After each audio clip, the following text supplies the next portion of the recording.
Police સહાયકને લગતું એક બે ઉદાહરણ પ્રસ્તુત કરે, જેથી આપણા ઉપસ્થિત કોર્પોરેટરશ્રીઓ પણ ધ્યાને લે એ વાતને કે એક્ઝેક્ટલી આપણી સંસ્થા શું કામ કરશે. 17 વર્ષની છોકરી જે સુરતમાંથી ગયા પછી જેને હું રાજસ્થાનથી લઈને આવેલો. ત્યારબાદ આપણા પાંડેસરા વિસ્તારની ઓડિશાવાસી છોકરી 17 વર્ષની કે જેને ફોડવીને વાપી લઈ જવામાં આવેલી હતી, એને પણ પોલીસની સાથે લઈને હું સુરતમાં 7 દિવસમાં લઈને આવ્યો છું. આજુબાજુમાં કંઈ પણ થતું હોય, કંઈ પણ વસ્તુમાં તમને લાગે તો જાગૃત થઈને કામ કરો. અમારી સંસ્થાના કોઈને પણ કોલ કરશો તે હાજર રહેશે. કંઈ પણ નાની મોટી બાબતો તમારા ઘરમાં અનુમાનો સાસુઓ એનું બી તમે પોલીસ સ્ટેશન જવા નહીં કરતા માનતા હોય, એનું નિરાકરણ કરવું હશે તો પણ અમે શાંતિથી આવીને પણ પતાવીએ. બરાબર?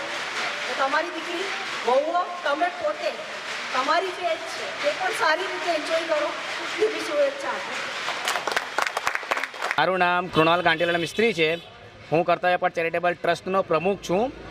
આજ રોજ આ પ્રોગ્રામ રાખવાનું કારણ એવું હતું કે જે સંસ્થામાં જે જોડાયા છે વ્યક્તિઓ, એ લોકો સાથે મને સંસ્થા શું કામ કરે છે એની જાણકારી આપવાની હતી. અને આ સંસ્થા 2424 ધમણવાડા શેરી રુસ્તમપુરા ખાતે રજીસ્ટર્ડ થયેલી છે. અને સંસ્થાનો મુખ્ય ઉદ્દેશ્ય ગરીબ લોકોને અને પોલીસ પ્રશાસનને મદદ કરવા માટેનો છે. કોઈપણ વ્યક્તિને જ્યારે પણ જરૂર પડશે ત્યારે મારી સંસ્થા હંમેશા ઊભી રહેશે એમને મદદ કરવા માટે.